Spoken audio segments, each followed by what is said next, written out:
大家好，我係阮心陽，係立體農業地緣政治經濟學院嘅主持人。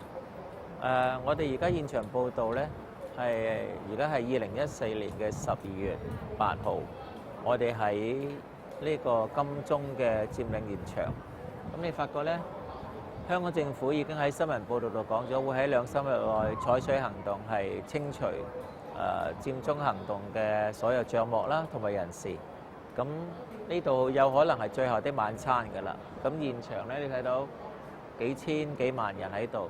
咁各路人馬、各路階層、草根階層，可能富裕階層，但係佢哋所訴求嘅所謂民主嘅訴求，究竟係美式民主、英式民主，定係所謂國際標準民主，定係佢哋自己民主呢？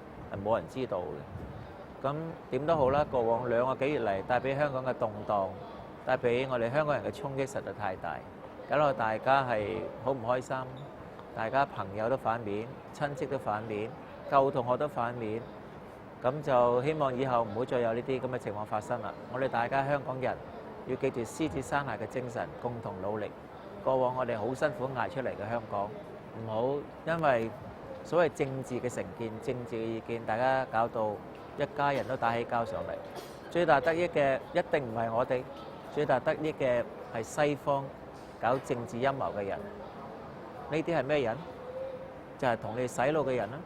如果你哋當你哋接受荷里活式嘅電影文化，當你接受迪士尼嘅價值文化，當你接受快餐文化，你就好容易俾人洗腦。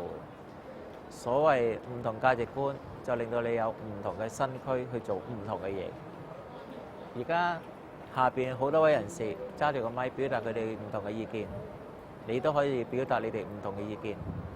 歡迎你哋收睇立體農業地緣政治經濟學院電視台製作一系列關於地緣政治、地緣經濟一系列嘅報導，包括歡迎你投稿投函俾意見我哋。